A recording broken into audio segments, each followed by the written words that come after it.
دوستان سلام. قسمت هفتم از داستان بیقرارم کن در خدمتتون هستم. ممنونم از کامنت های پر انرژیتون. پیرمردی که قرآن به دست بود و به من نگاه میکرد، به احترامش بلند شدم و سلام کردم. میدونستم کارش اینه که در ازای مبلغ ناچیزی قرآن بخونه. نشست و قرآن رو باز کرد. اونقدر با صداش آرامش گرفتم که ناخودآگاه بغض گلوم به اشک تبدیل شد و چکید. این اشک با اون صوت ملکوتی که آیه های آسمانی رو تلاوت میکرد احساس خوبی بهم داد. وقتی کارم تمام شد تصمیم گرفتم با مترو برگردم، ولی اونقدری که من وقت داشتم مطمئن بودم به موقع به سر کارم نمیرسم. برای همین به طرف چند ماشین خطی که اونجا ایستاده بود رفتم و سوار شدم. کمی سرم درد میکرد، برای همین تا موقعی که برسم چشمامو بستم. هرچند که باید چند خط دیگه عوض میکردم، ولی همین چند دقیقه هم برای اینکه مسکن سردردم بشه خوب بود. وقتی رسیدم بیش از نیم ساعتی دیر شده بود. داروخونه اونقدری شلوغ نبود. وارد شدم و سلام سرسری و سریع به جمع کردم و به طبقه پایین رفتم تا وسایلم رو بذارم. آقای دکتر مهراریا هم پایین بود. حالا همیشه این آقای دکتر قبل 11 نمی اومد. امروز که من دیر کرده بودم ایشون زود اومده بود. سلام کردم. در حال درست کردن قهوه بود که به طرفم برگشت. به به، آفرین آفرین، سلام. این آقای دکتر دیگه کلامش به به و آفرین بود. یه وقتی هم که خرابکاری میشد اینو میگفت. به به، آفرین، که همین باعث خنده جمع میشد.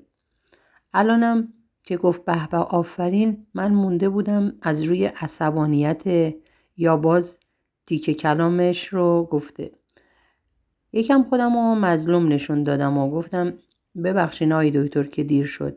خیلی شرمندم. نمیخواستم اینطوری بشه.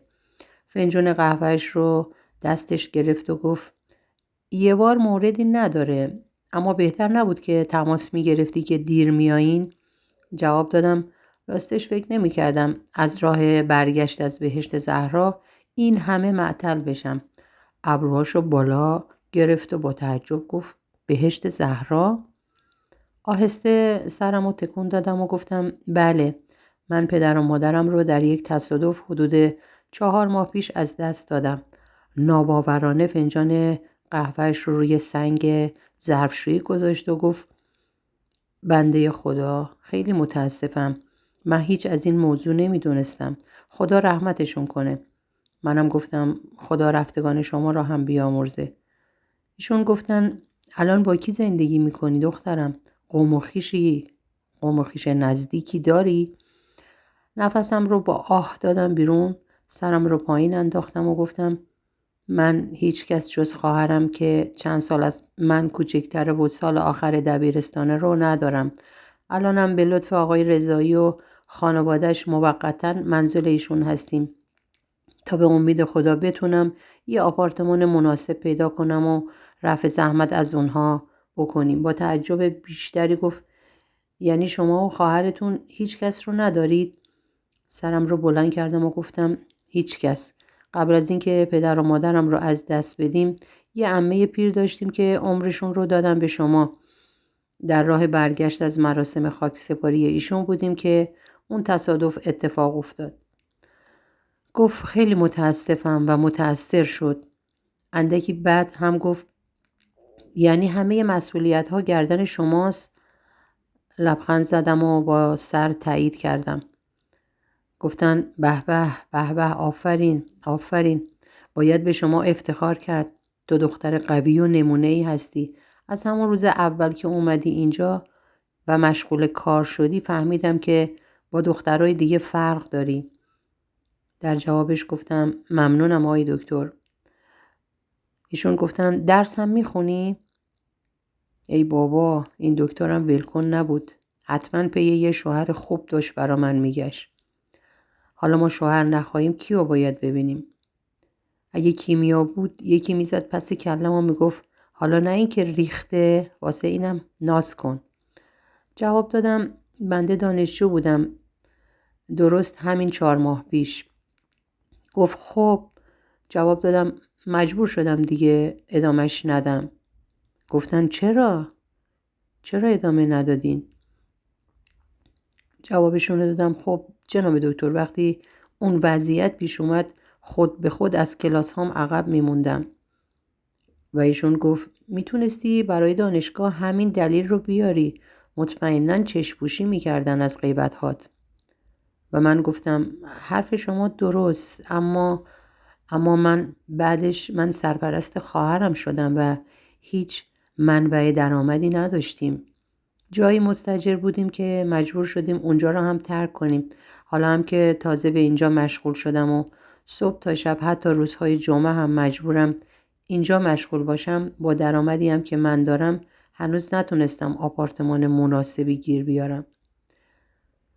آخیش ته دلم مونده بودا، بذار بفهمه با چندرغازی که میده نمیشه زندگی کرد. دستشو به ریش‌های پروفسوریش کشید و گفت ولی حیف که درست رو نمیخوای ادامه بدی. رشتت چی بود؟ گفتم مهندسی بهداشت عمومی. گفت رشته خوبی هم بوده، من درکت میکنم، میفهمم سخته، ولی خیلی حیفه. اگه بخوای درست رو ادامه ندی واقعا حیفه. لبخندی زدم که از 100 تا بد و بیراه بدتر بود. گفتم جناب دکتر شما که به ساعتهای کاری من آشنایی دارین. شاید درست نباشه که اینو بگم، ولی حقوق من کفایت نمیکنه یه آپارتمان ولو یه اتاق بدون پول پیش کرایه کنم، چه برسه که بخوام با هزینه‌های گزاف دانشگاه که خودتون در جریان هستید دست و پنجه نرم کنم. دیگه این رو گفتم که وقتی هم این وضعیت نبود برای پرداخت هزینه هر ترمی باید چطوری با آقام روبرو می شدم تا اون پول رو بده. یادم یه وقتایی هم مادرم برای نصف هزینه دانشگاه به کمک همسایه ها می رفت یا خیاطی می کرد و یه جوری هر دفعه پول ترممو جور می کردم. یه با اجازه گفتم و به طرف چوب لباسی که اونجا بود رفتم تا کیفمو آویزون کنم که دکتر گفت اگه من بتونم برات کاری جور کنم که درآمدش چند برابر حقوق اینجات باشه و فقط چند روز در هفته مشغول باشی موافقت میکنی؟ به طرفش برگشتم مگه عقلم کم بود که این کار رو نکنم؟ دهنت آف میزد زودتر میگفتی؟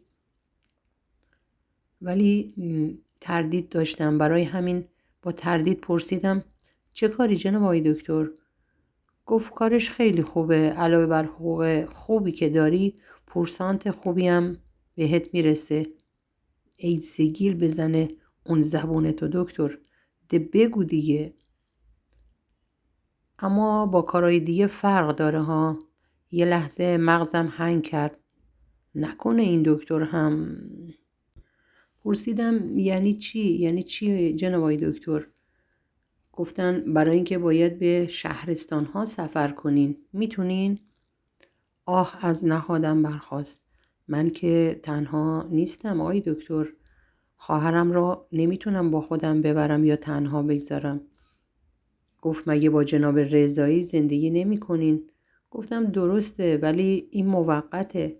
به محض اینکه ما یه آپارتمان برای اجاره پیدا کنیم از اونجا میریم.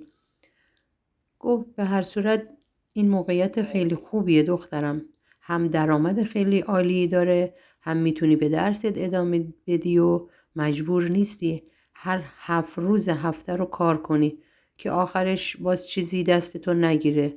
تا اونجایی که من اطلاع دارم هر سفر نهایتاً 3 روز طول میکشه. بیشتر سفرها هم آخرای هفته هست. من فکر میکنم در مواقعی که خونه نیستی خواهر کوچکترت باز بتونه چند روز مهمون خانواده آقای رضایی باشه. بعد فکری هم نبود. بنازم به این هوشت دکتر. یه لبخند اومد گوشه لبم. پرسید موافقی دخترم؟ تردید داشتم. بالاخره خانواده کیمیا هم که نمیتونستن برنامه زندگیشون رو به خاطر ما بیش از این به هم بریزن، اما بیشتر باید بهش فکر کنم. پرسیدم حالا چه نوع کاری هست؟ گفت در اصل ویزیتور لوازم بهداشتی و آرایشی هستش. اول یه آموزش میبینین، بعد برای معرفی و بازاریابی به شهرستان ها سفر میکنین. هرچی بیشتر مشتری به دست بیارین، پورسانت بیشتری به دست میارین. این شرکت در اصل برای برادر خانمم هست. مطمئنم هنوز هم به دنبال یه بازاریاب خانم هستن. پرسیدم اگه قبول کردم باید تنهایی سفر کنم؟ گفتن اونش دیگه بستگی به موقعیت ها داره. البته یه وقتایی هم چند تا میشین و گروهی میرین. عرض کردم که بسته به موقعیت ها داره. من چنان در کم و کیف این کار نیستم. بازاریاب یعنی همون کاری رو که نوید میکنه. به نظرم که پول خوبی بایستی توش باشه، چون زیادی به هیکل نتراشیدش میرسه و خودشو گلاب بارون میکنه. و آقای دکتر ادامه دادن که بهتره بیشتر روش فکر کنی. به نظر من که موقعیت خوبیه. من هم ضمانت کاریتو انجام میدم. این رو که گفت حس کردم من اونقدرها هم تنها نیستم. آقای دکتر، خانواده کیویا، اینها همه در حق من خوبی میکنن. لبخند تشکرآمیزی زدم و گفتم بسیار سپاسگزارم. این نهایت لطف شماست. گفتن به به به به، آفرین دخترم، توکل به خدا کن. اونه که همه ما رو یاری میکنه. گفتم باز هم ممنونم آقای دکتر. گفتن پس فکراتو بکن دخترم و از سایه به هم خبر بده، چون اونها هم ضرورت دارن و به من سپردن که براشون یکی رو پیدا کنم. میدونم که به یه بازاریاب خانم احتیاج دارن، اما اگر کسی رو نتونستن جایگزین کنن، بازاریاب مرد هم کارشون رو راه میندازه. اما من میدونم شما از عهده این کار به خوبی برمیاین. گوشم صدا داد که آهو اگه نجنبی چه بسا این نوید بویی ببره و کارت رو از دستت بقاپه. سری گفتم من حتما تا فردا شما رو در جریان خواهم گذاشت. گفتن خیلی هم خوبه. من هم به برادر خانمم میگم منشیش به شما زنگ بزنه و در مورد مزایا و حقوق ماهانتون باهاتون صحبت کنه تا بیشتر در جریان باشید. گفتم این خیلی خوبه، ممنون. ولی دکتر، من اگر اون کار رو قبول کنم چه کسی رو میخواین جایگزین من کنین؟ گفتن شما نگران نباشین دخترم. چند نفری برای کار نیمه وقت رجوع کردن. نهایتاً چند تا از اونا رو استخدام میکنیم. گفتم نمیدونم چطوری ازتون تشکر کنم. خیلی ممنونم. با پایین اومدن آرش از پله‌ها که خبر از این داد که بالا شلوغ شده و باید برم و به مشتری ها برسم، تیکه تعارفی رو سرهم کردم و رفتم بالا. تا همینجا 70% موافقت این کار رو من اعلام کرده بودم. 30 تای دیگه‌ش هم بستگی به تلفن منشی اون شرکت داشت و روزهای کاری که من باید یه فکری برای تنها بودن آزاده می کردم. کنار آزاده نشستم و هرچی باهاش حرف زده بودم بهونه این رو میکرد که تنهایی رو نمیتونم تحمل کنم و از تنهایی میترسم. دستم رو دور شونه نحیفش انداختم و گفتم ببینین آزاده جان، من هرچی فکر میکنم میبینم که اگه این کار رو قبول کنم خیلی اوضاعمون بهتر میشه. اونطور که خانم صباحی منشی شرکت با هم صحبت کرد، همینطوری هم حقوقش خیلی بالاتر از اینجاییه که کار میکنم. دیگه اگر پورسانت هم از فروش لوازم بگیرم و شرکت بیشتری رو تحت شعاع قرار بدم، اوضاعمون خیلی بهتر میشه. میدونم که سخته، ولی تو هم باید کنار بیای دیگه خواهرم. خودش رو به هم نزدیکتر کرد و گفت آهو من به خدا میترسم تنها بمونم. گفتم دیوونه، تو که تنها نمیمونی، بیا اینجا. روزایی که من نیستم بیا پیش کیمیا. گفت همش که نمیتونم اینجا بمونم، خودت هم میدونی زیادی مزاحمشون بودیم. گفتم میدونم، به خدا میدونم، ولی چاره ای هم نداریم. اگه من این کار رو به دست بیارم هم میتونم به تحصیلاتم ادامه بدم، هم میتونم اونجور که دوست داریم زندگی کنیم. آجی به خدا منم نمیخوام تنهات بذارم، ولی حالا که این موقعیت به دست اومده و تو هم میتونی اینجا بمونی، چرا این کار رو نکنیم؟ گفت با خاله شهلا در این باره حرف زدی؟ گفتم نه، هنوز به هیچ کس نگفتم، حتی به کیمیا. گفت پس از کجا میدونی اونا راضی باشن؟ گفتم یعنی چی؟ گفت خب یعنی شاید دوست نداشته باشن ما اینجا باشیم. گفتم چطور مگه حرفی زدن؟ گفت حرف که نه، ولی دیروز بعد از ظهر که تو نبودی و من توی اتاق بودم، خاله شهلا فکر کرد من خوابم. آخه قبلش اومد چک کرد. من همینطوری چشمامو بسته بودم تا استراحت کنم. خب گفت خب یه چند دقیقه بعدش خاله به عمو حسین گفت کاش اینا هرچی زودتر برن سر خونه زندگی خودشون. دختر جوونن و مسئولیتشون خیلی سنگینه. من رفتم تو فکر. خب حق داشتن. ما بیشتر از 1 ماهی بود که اونجا بودیم. نفس عمیقی کشیدم و گفتم اگه اینطوریه که باید هرچی سریعتر از اینجا بریم. منم این کار جدید رو بیخیال میشم. آزاده گفت چرا بیخیال بشی آجی؟ خودت هم میدونی با این پولی که میگیری ما جای مناسبی رو نمیتونیم پیدا کنیم. من میگم کارو قبول کن. اون وقت شبایی که تو نیستی یا من میرم پیش دوستام و یه وقتایی هم میرم خونه لیلی. دود از سرم بلند شد. از جام بلند شدم و گفتم چی میگی تو؟ گفت حرف بدی نزدم. حرف بدی که نزده بود، ولی من خوشم نیومد. اون پیش دوستایی که من نمیدونستم کیه بمونه و یا بره پیش لیلی. اصلا نمیتونستم با این کنار بیام. گفت آجی لیلی با من تماس گرفت، میگفت بیاین پیش من خیلی بهتره. گفتم یعنی چی؟ گفت خب یعنی من فکر کنم شاید خاله شهلا به اون هم یه همچین چیزی گفته باشه. دستی به موهام کشیدم و گفتم به خدا دیگه نمیکشم. سرم رو بالا گرفتم و توی دلم گفتم خدایا خدایا.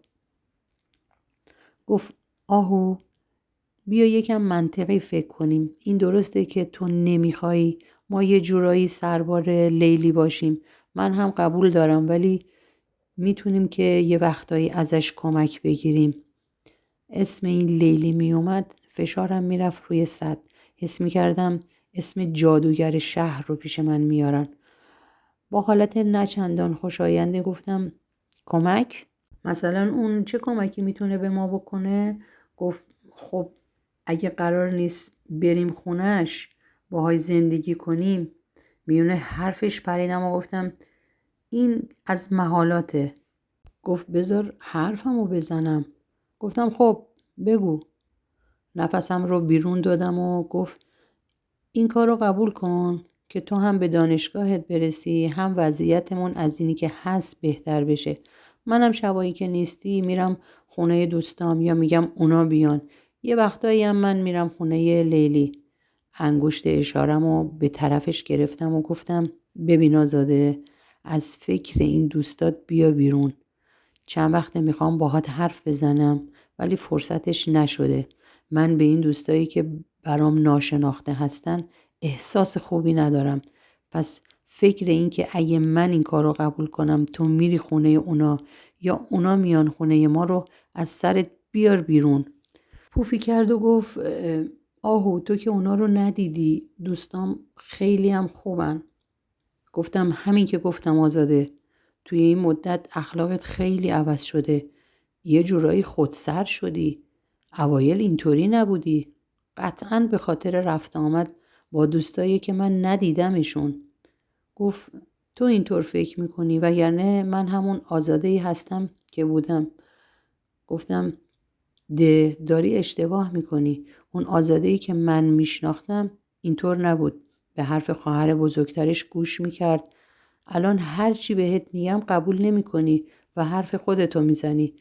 گردش‌ها و تفریات زیاد شدن که حتی به من هم خبر نمیدی کجایی.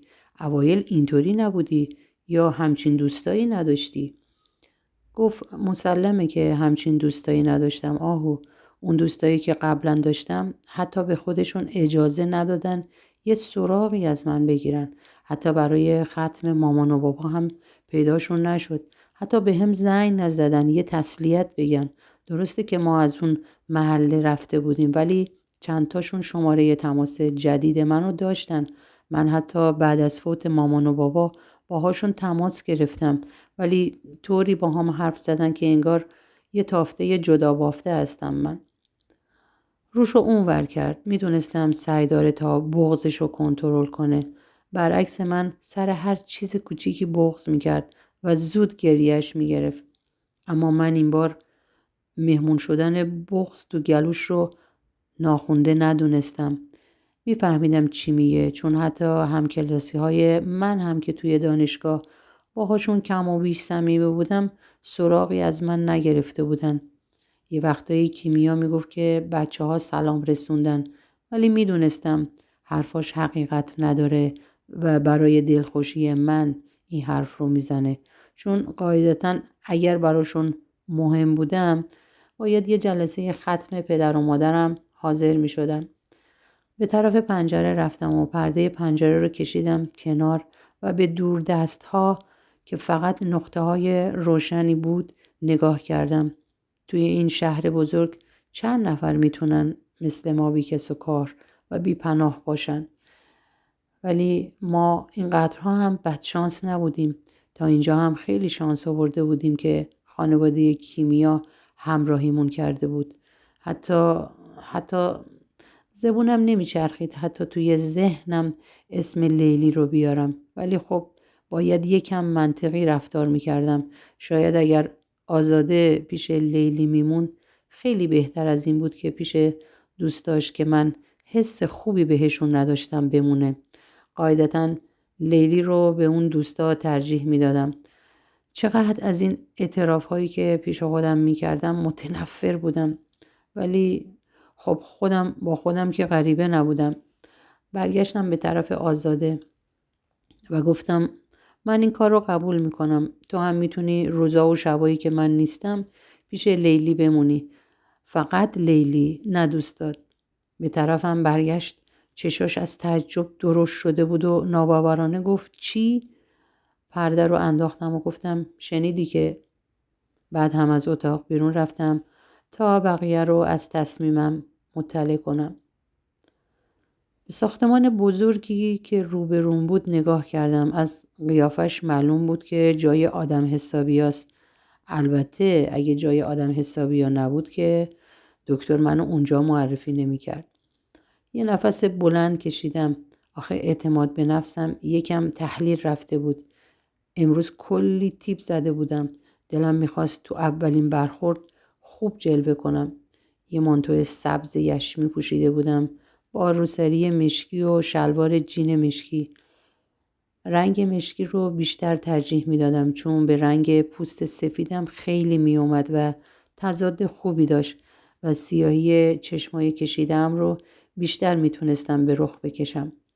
وارد ساختمون که شدم به طرف تابلو اطلاعات رفتم. چند دقیقه معطل شدم تا شرکت نوین را پیدا کردم. درست طبقه آخر. به طرف آسانسور رفتم. خدا رو شکر که ادیسون برق رو اختراع کرد و خدا رو شکر که آسانسور به وجود اومد. وگرنه باید 8 طبقه رو دفعه بالا و پایین میرفتم. اون وقت دیگه همین یه ذره گوشتی هم که به تنم بود ازش خبری نبود. یه فاتحه به روح پرفتوح ادیسون فرستادم و داخل آسانسور شدم. آسانسورش اینقدر شیک بود که ترجیح میدادم پذیرایی خونمون رو از رنگامیزی و تزیین اینجا نشأت بدم. فقط یه دست مبل سلطنتی کم داشت. به آینه روبروم نگاه کردم. درسته که مژه های بلند و مشکی و پرپشتی داشتم ولی اون لحظه فکر کردم اگه یکم آرایش میکردم بد نبود.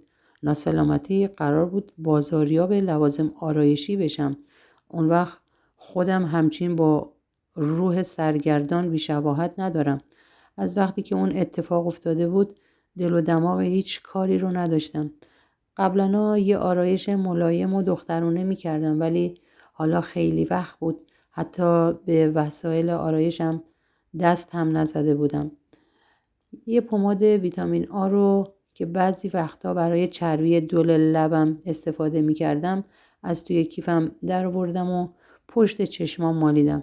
اونقدر این آسانسور نور پردازیش عالی بود که درست مثل سایه اکلیلی پشت چشمام برق میزد.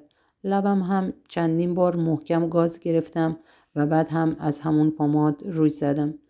آرایش تکمیل بود. دست و پنجم درد نکنه با این هنری که به خرج دادم. در آسانسور باز شد و من خارج شدم. همچین بوی عطر توی راه رو پیچیده شده بود که از خود بی خود می شدی. ای آهو، این همه گلاب خونگی داشتی. نکردی بیاری که جلوی اینا پوز بدی از فرانسه سفارشی برات فرستادن. تو هم از سیاست بویی نبردی آهو.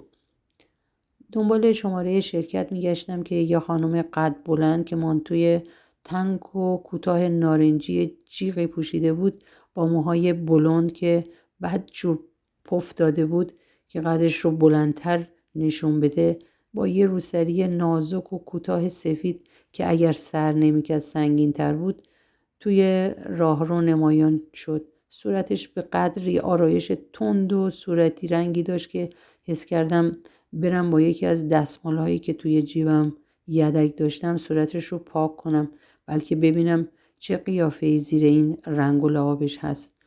همینطوری نگاهش به من بود و با چشم من تعقیبش میکردم که از کنارم رد شد. عطرش تند بود ولی خوشبو بود. جلوتر رفتم و شماره مورد نظرم رو پیدا کردم.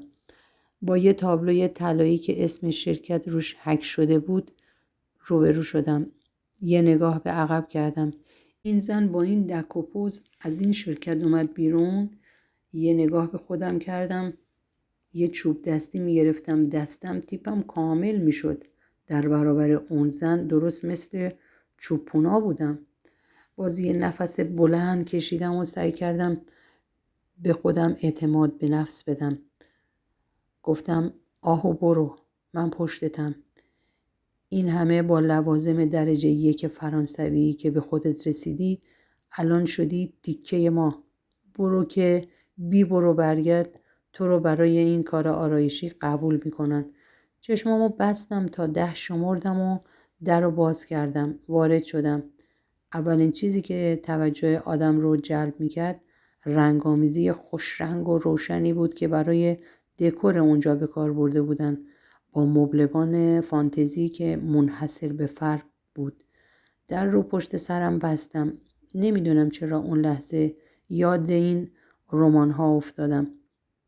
آهو کافیه رئیس شرکتت یک پسر مجرد شیک و پیک و بد اخلاق باشه، دیگه غمت نباشه.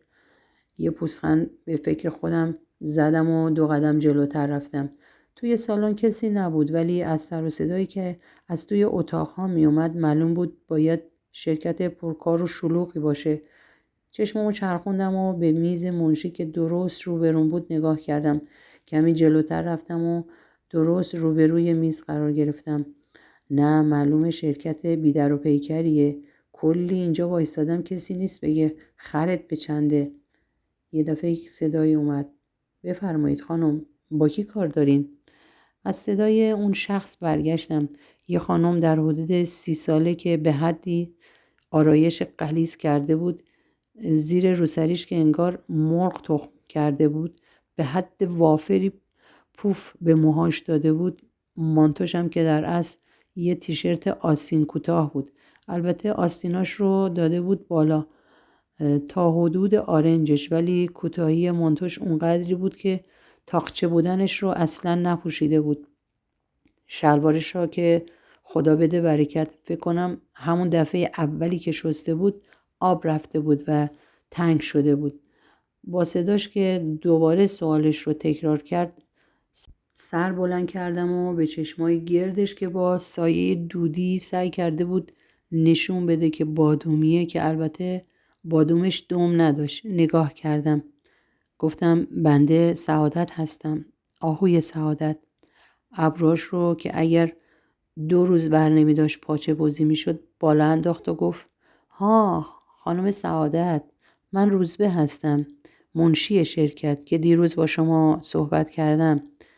به طرف دیگه میز رفت و نشست و با کیبوردهای کامپیوتر ور رفت و گفت بفرمایید بشینید تا آقای رهنورد جلسهشون تموم شه، بعد هم من شما رو میفرستم خدمت ایشون. ای بابا، مثل اینکه اینجا عشق جلسه دارن. اینم واسه یه کلاس شرکتشون قپی میاد. به طرف یکی از مبل‌هایی که به صورت گرد چیده شده بودن رفتم و نشستم. اولی سعی کردم خیلی با کلاس نشون بدم. صاف نشستم و یه پامو روی اون یکی انداختم و منتظر شدم. 2 دقیقه که گذشت کمرم خوش شده بود. سعی کردم یکم ریلکس تر بشینم. پام رو از روی هم برداشتم ولی بعد از چند دقیقه دوباره کمرم درد گرفت. بلند شدم. به ما نیومده صاف و صوف بشینیم. سعی کردم خودمو با بروشورهایی که اونجا بود و به نظر می اومد کننده این محصولات باشن خودمو سرگرم کردم. بالاخره بعد از نیم ساعت جناب رئیس جلسهشون تموم شد. حالا با کی جلسه داشتن خدا میداند و بس، چون من که ندیدم کسی از در اتاقش بیاد بیرون. با اشاره خانم روزبه که زورش هم می اومد اون زبونش رو بچرخونه به طرف اتاقی که اشاره می کرد من رفتم. آهو دیدی آخر تو هم مثل این دخترای رمان شدی. دیدی آخر یه رئیس شرکت خوشتیپ و خوشگل و هیکل ورزشی و پولدار و همه چی تمام عاشقت شد. یادت اون موقع ها می گفتی اینا همش توی کتاباست؟ بیا اینم واقعیت. دیدی عاقبت به خیر شدی؟ چند ضربه زدم و بعد در رو باز کردم و وارد شدم. در رو پشت سر خودم بستم که با صحنه ناهمواری روبرو شدم. خاک بر اون سرت کنه آهو، با این شوهری که گیرت اومد. یه مرد شکم گنده کچل 40 سال به بالا که قدش به زور به 160 میرسید. توی یه کت شلوار سفید روبروی من ایستاده بود که یه پیپ هم که خاموش بود گذاشته بود گوشه لبش. اونقدر این صحنه رمانتیک بود که منو از خود بیخود کرد که یادم رفت اصلا سلام کنم. دستشو توی جیب کتش کرد و گفت خوش اومدین خانم سعادت. سعی کردم از شوکی که به هم وارد شده بیام بیرون. خب این آخر عاقبت ما بود دیگه. یه بار در عمر میخواستیم عاشق بشیم که خدا نخواست. سلام کردم و یه تشکر هم به خیکش بستم. با دست اشاره کرد و گفت بشینید. روی همون مبل چرمی اول نشستم که تا عمق فرو رفتم. پشت میزش رفت و گفت من رهنورد هستم. مهراریا با من صحبت کرد. خیلی از شما تعریف میکرد. میدونین ایشون الکی از کسی تعریف نمیکنن. ده اینم از بخت بد منه. این همه شرکت بود که پر از رئیس جوون و خوشچشم و ابرو بود. من باید گیر تو یارو میافتادم. یه ورقی رو از روی میزش برداشت و گفت خانم روزبه میگفت دیروز در مورد کار و مزایا و حقوق باهاتون صحبت کردن و از قرار معلوم راضی بودین. گفتم بله همینطوره. گفت اگر موافق با قوانین و اصول و بقیه موارد هستین این برگه رو باید پر کنید. با 1000 دنگ و فنگ از روی مبل چرمی که فرو رفته بودم بلند شدم و برگه رو گرفتم. نگاهی به برگه کردم و گفتم این چی هست؟ گفت این قرارداد کاریه. ما اینجا با همه کارمندامون قرارداد میبندیم. این برای ما خیلی مهمه که بدونیم کارمندامون موقت نیستن و حداقل میتونیم 1 سال یا حتی بیشتر روشون حساب کنیم. دوباره به برگه نگاه کردم. هم دو دل بودم این قرارداد رو امضا کنم، هم از طرفی دلم نمیخواست این کار رو از دست بدم. مطمئن بودم بهتر از این کار جایی به دست نمیارم. سرمو بلند کردم و گفتم میشه در این مورد بیشتر فکر کنم؟ آخه همین الان نمیتونم به طور قاطع بگم. چند وقت میتونم سر کار باشم و همکاری کنم. روی صندلی چرخدارش نشست و گفت میتونین الان 1 سال قرارداد بنویسین. بعد از یه مدت که گذشت میتونین تمدید کنید. به هر صورت ما خیلی به بازاریاب احتیاج داریم، مخصوصاً بازاریاب خانم. همونطور که میدونین زیاد خانم ها اهل مسافرت و به شهرهای دیگه و جاهای دیدنی هستن و این کار مشکل ما رو برطرف میکنه. در ضمن بنده هم به هر کسی پیشنهاد نمیدم قرارداد رو امضا کنه. همیشه باید 3 ماهی مشغول به کار بشن تا مورد تایید من قرار بگیرن و بعد قرارداد رو امضا کنن.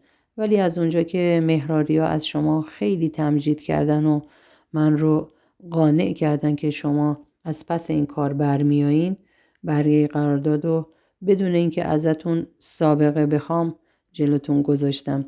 نظر مهراریا همیشه برام مهم بوده، چون همیشه بدون استثنا هر وقت ازش کمک و همفکری خواستم موفق بودم. زیادی داشت هندونه زیر بغلم میذاش، اونقدری که هندونه ها نزدیک بود سر بخورن. نه به اون موقع که هیچ کس برای کار قبولم نمیکرد، چون حتی یه ضامن یا یه سابقه کاری نداشتم، نه به حالا که میخواستن به زور استخدام دائم کنن. خدایا بزرگی تو شکر. گفتن شما میتونین امروز با نحوه کار آشنایی پیدا کنین و برای قرارداد رو 2 روز دیگه به من بدین. چطوره؟ لبخند زدم. اینطوری خیالم راحت تر بود. سرمو تکون دادم و گفتم ممنون میشم. اینطوری من هم با قاطعیت بیشتری میتونم تصمیم بگیرم. با همون دستی که پیپ دستش بود اشاره کرد و گفت به خانم روزبه میگم شما رو در جریان کار قرار بده. چند روز بعد هم به یکی از همین بازاریاب ها میگم نحوه کار رو بهتون یاد بده و بهتون آموزش بده. منظورم اینه که شما رو با نحوه کار با لوازم بهداشتی و آرایشی آشنا کنه. حالا هم میتونید برید. کاغذ رو تا کردم و توی کیفم گذاشتم و بعد از تشکر از آقا اومدم بیرون. خانم روزبه گوشی تلفن رو سر جاش گذاشت و به طرف من اومد و گفت بیا بهت نشون بدم کجا باید کار کنی. به دنبالش رفتم. وارد یه اتاق شدیم که بسیار بزرگ بود و پر از لوازم آرایش و کرم‌های جور و جور. گفت اینجا معمولاً ترین میبینی.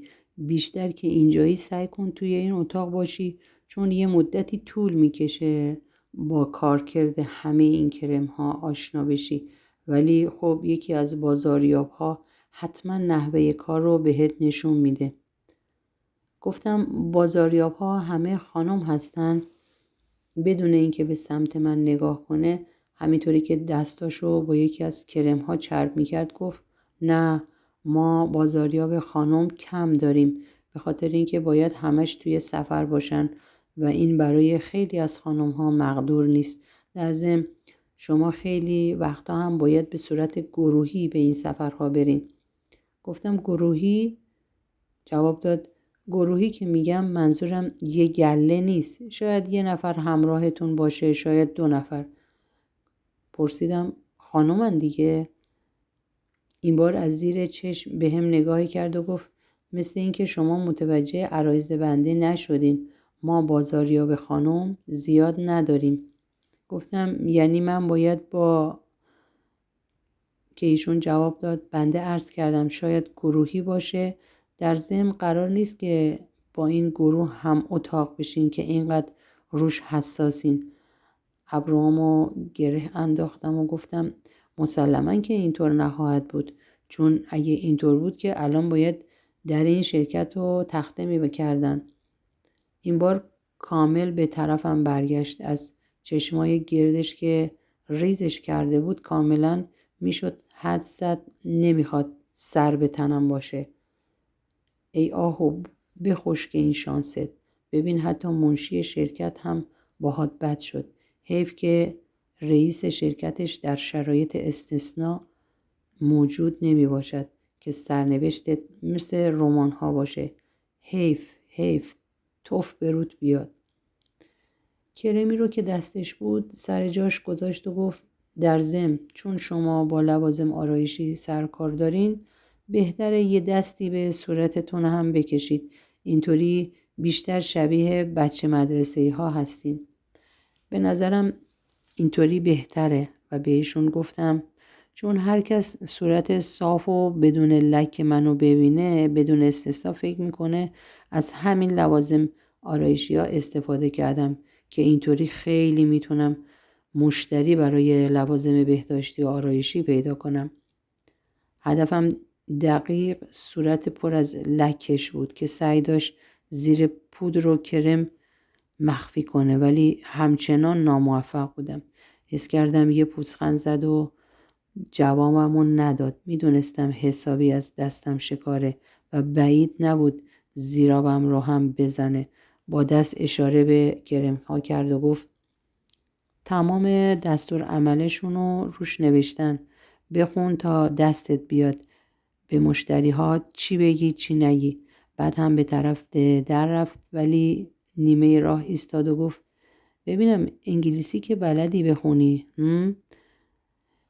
کیفم رو روی صندلی که اونجا بود گذاشتم و گفتم اونقدی میتونم بفهمم که کرم زیر چشم رو با کرم نرم کننده دست اشتباه نگیرم و با حالت خیلی معمولی و ریلکس اما بدجنس به کرمی که خانم روزبه ازش استفاده کرده بود نگاه کردم و بعد دوباره به صورت عصبی روزبه به من چشم دوخت.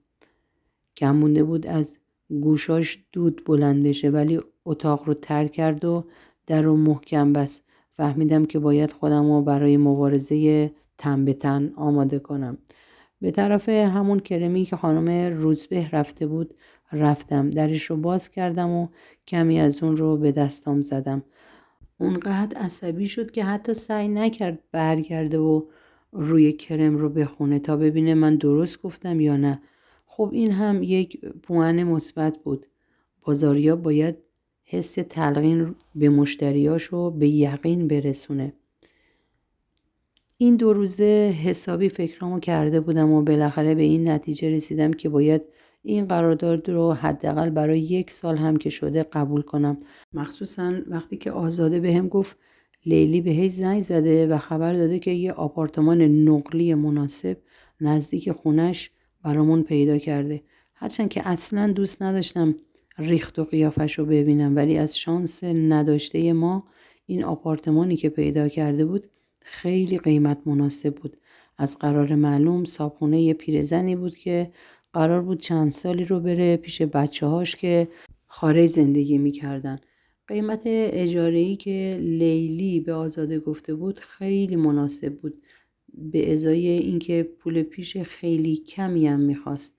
هرچند از اینکه لیلی در این مورد با من تماس نگرفته بود شاکی بودم ولی گذاشتم به حساب اینکه یه جاییش از بی‌محلی‌های من سوخته که نه به من زنگ میزنه و نه وقتی هست به من توجهی نشون میده. از فکر و خیالم اومدم بیرون و زیر قرارداد رو امضا کردم و تاش کردم و گذاشتمش توی کیفم که فردا با خودم ببرم. بلند شدم و روی آزاده رو که خوابیده بود ملافه کشیدم و بعد هم به طرف کلید برق رفتم تا برقا رو خاموش کنم که در رو آروم باز کرد کیمیا و کلش رو از لای در نمایان کرد. کیمیا گفت خوابی؟ سرم رو تکون دادم و گفتم آره الان هم دارم توی خواب راه میرم، مزاحم خوابم نشو. لبخندی زد و اومد تو. بهش نگاه کردم و گفتم چته؟ گفت هیچی. گفتم برای هیچی لبخند مصنوعیت رو از روی لبات بردار، قیافت داد میزنه یه چیزیت هست. گفت میای تو اتاقم؟ گفتم اوا خاک عالم، نه من خودم خواهر دارم، ناموس سرم میشه. آروم زد تو سرم و گفت گم شو منحرف، بیا کارت دارم. گفتم باشه بریم. مثل دوست ها آروم از اتاق اومدیم بیرون و به اتاق کیمیا رفتیم. گفتم خب میشنوم. گفت آهو تا حالا شده 2 بار عاشق بشی؟ خندیدم و گفتم من هر 1 ساعت در میون عاشقم. گفت لوس نشو، جدی ازت سوال کردم. لبامو جمع جور کردم و با چشمایی که ریزشون کرده بودم بهش نگاه کردم. گفت چرا اینطوری نگاهم میکنی؟ گفتم ببینم نکنه بازم عاشق شدی. سرش رو انداخت پایین. گفتم چشمم روشن، تو خجالت نکشیدی؟ گفت آهو مگه دست خودمه. با تعجب گفتم جدی دوباره عاشق شدی؟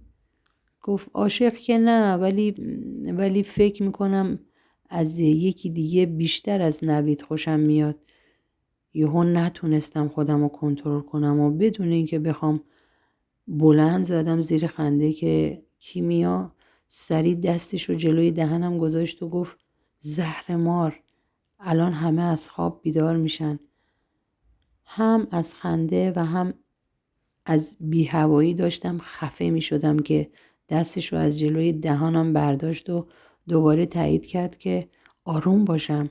همونطور که سعی میکردم خندم رو کنترل کنم و البته ناموفق بودم، گفتم یعنی خاک بر سرت کیمیا، آبروی هرچه عاشق پیش است و بردی. گفت گم شو، مگه چی کار کردم؟ تازشم من که عاشق نوید نبودم. خندم بند اومد و گفتم خدایی عاشق نوید نبودی؟ با صراحت گفت نه که نبودم. یه خاک بر سرت با دستام براش حواله کردم و گفتم پس اون دختر همسایه بود که هر وقت می اومدی دنبالم بریم دانشگاه کل راهو ازش تعریف میکردی و دلش قیلی ویلی میرفت؟ گفت من کی دلم قیلی ویلی میرفت، من فقط ازش خوشم میومد. گفتم یعنی الان دیگه ازش خوشت نمیاد؟ گفت چرا، هنوزم خوشم میاد، پسر بدی نیست. گفتم نه، خوشم اومد ازت. نویدو گذاشتی تو آب نمک، فعلا به فکر یار جدیدی. گفت آهو اگه میخوایی چرت و پرت بگی دیگه هیچی نگم.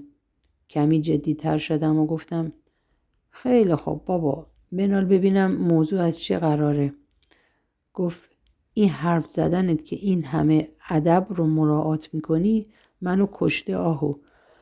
پفی کردم و گفتم بابا من و تو که این حرفا رو با هم نداریم. خدایی وقتی میرم سر کار و مجبورم قلمبه سلمبه حرف بزنم کلافم. بذار با تو دیگه رو راست باشم. حالا بگو ببینم چه خبره. روی صندلی میز تحریرش نشست و گفت راستش چند وقت تو دانشگاه با یکی آشنا شدم. اخمامو کردم تو هم. یعنی باهاش دوست شدی؟ گفت دوست که نه، ولی حس میکنم اونم از من بدش نمیاد. گفتم خوبه، حالا تا کجاها پیش رفتی؟ گفت منحرف نشو. گفتم ده من کجا منحرف شدم؟ ببین تو چقدر فکرت مسمومه. من منحرفم؟ من منظورم این بود که طرف کی هست. گفت یه استادیار جدیده، از ترم آخریاست. وای آهو خیلی ماهه، هم اخلاقش هم قیافش. گفتم آخه بمیرم، حالا نمیخواد از خجالت سرخ و سفید بشی. گفت آهو تو هم همش بزن تو ذوق آدم. لبخند زدم و رفتم رو تختش نشستم. گفت آهو به نظرت من فهمیدم چی میخواد بگه. گفتم نه، میدونی خیلی از ماها علاقه رو با عشق اشتباه میگیریم. تو زندگی هر کسی یه نفر هست، ممکنه اون یه نفر اولین نفر باشه، ممکنه چندمین نفر و یا آخرین نفر باشه. خیلی از ماها ممکنه با نگاه اول از یکی خوشمون بیاد و تا چند وقت فقط به فکر اون باشیم، ولی کم کم برامون کم رنگ بشه و دیگه سر جای قبلیشون تو ذهنمون نباشن. ولی اون کسی که بتونه خودش رو توی فکر و قلب ما جا کنه اون برنده است و به عنوان یه عشق میشه روش حساب کرد.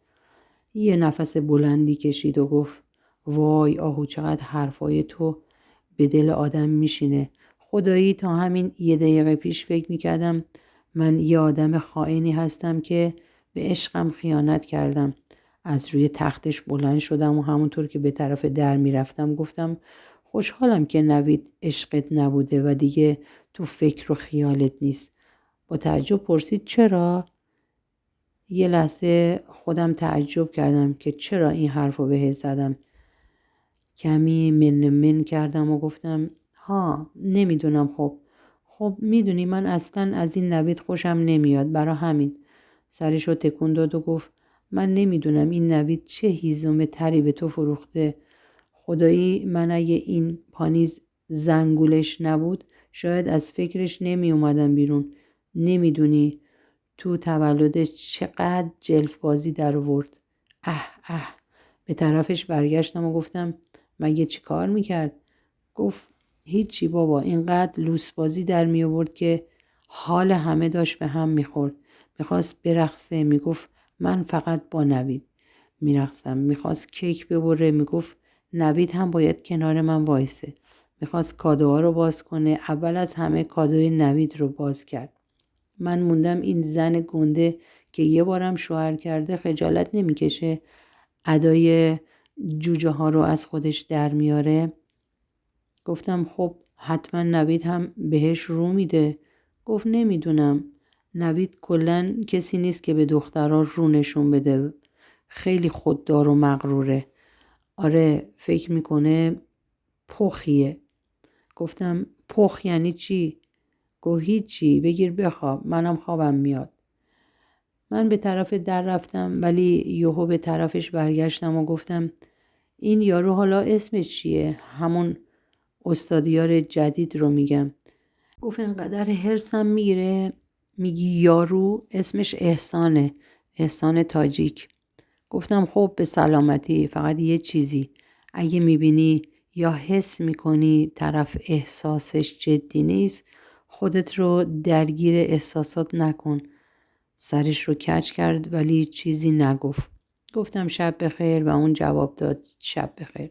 از اتاقش اومدم بیرون و به این فکر میکردم که دم این کیمیا گرم، هر که به چشمش میاد به دلش میشینه.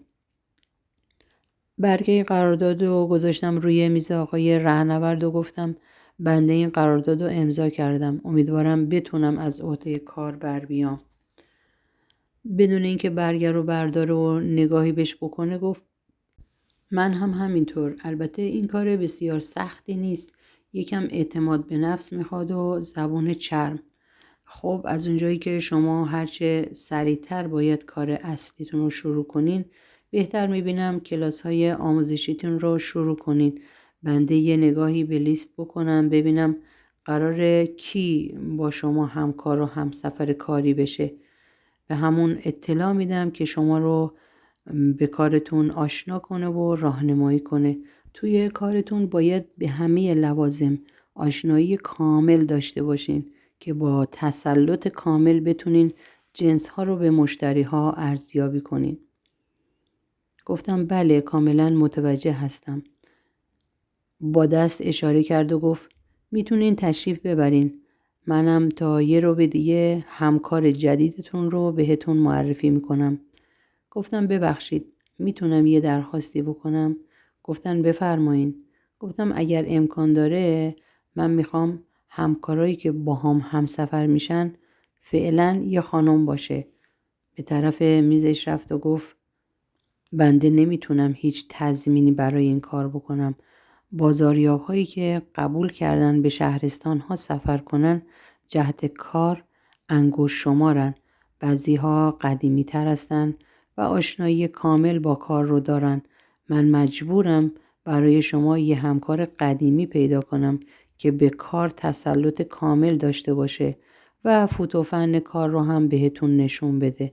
البته این کار رو هم بگم شما همیشه قرار نیست با کسی همسفر بشین، ولی خب باز هم تضمینی روش نیست. ای بابا دلم میخواست یه پس گردنی به این شوهر از دست رفته بزنم. آخه یکی نیست به یه پسر و چه به لوازم و آرایش. چه معنی داره اصلا مرد رژ تو دستش بگیره و بگه این از مارک فلانه و روی لب خوب میمونه و خوب موندگاره. بعد از چند لحظه که دید من تکون نمیخورم گفت عرض کردم میتونین تشریف ببرین. حالا فکر کرده من عاشق اون شکم گنده و کله تاسشم که اینجا موندم. یه با اجازه گفتم و از اتاقش اومدم بیرون که نگاهم به روزبه خورد. اوه اوه اوه، ببین چه کرده آهو، بد رقیبی گیرت افتاده. ببین چه آرایش نارنجی هم کرده. اون وقت تو چی؟ نکردی اون پماد ویتامین آ رو بمالی روی چشمات که یه مقدار آرایش کرده باشی؟ بدون توجه بهش که داشت نگاه هم میکرد به همون اتاق همیشگی رفتم و در رو هم پشت سرم بستم. وقتی توی این اتاق می اومدم هوس می کردم از هر کدومشون استفاده کنم. اونقدر مارک های خوب و معروف فرانسوی بود با لوازم آرایشی رنگ و وارنگ که از خود بی خود می شدم. درسته که من توی این مدتی که پدر و مادرم رو از دست داده بودم بی حال و حوصله شده بودم، ولی قبلش عاشق لوازم آرایش بودم. یعنی همین الانشم بودم، ولی دیگه حوصله استفاده کردن ازشون رو نداشتم. هرچند که هیچ وقت استفاده زیادی و چشمگیری از لوازم آرایشی نمی کردم، ولی خب هیچ وقت اینقدر بیرنگ و رو هم نبودم. بیشترین استفاده همیشگیم ریمل و مداد چشم و خط لب و برق لب بود، اون هم در حد خیلی ملایم و دخترونه. به طرف یکی از مارک های لوازم آرایش معروف فرانسوی که پر بود از رنگ های مختلف رژ و سایه رفتم. من که خودم دلم ضعف میرفت انگشت تو هر کدومشون بکنم. آخه اینقدر خوشگل روی یه پایه بلند سوارشون کرده بودن که آدم هوس میکرد انگشت تو هر کدومشون بکنه. در پوش پلاستیکی که همه لوازمو پوشونده بود باز کردم. دلم طاقت نیاورد و انگشتمو بالاخره فرو کردم تو یکی از سایه ها. رنگش اونقدر خوشگل بود که دلم نیومد اون یکی دیگه رو از انگشتم محروم کنم. انگشت زدن هم حال و هوای خاص خودشو داشت. همینطور داشتم با رنگ‌های سایه بازی می‌کردم و توی عالم خودم بودم که یهو یکی گفت اینا آبرنگ نقاشی نیستن خانم سعادت. ممنونم از همراهان عزیزی که قسمت 7 از این داستان رو شنیدن. شبی آرام و خوش براتون آرزو می‌کنم.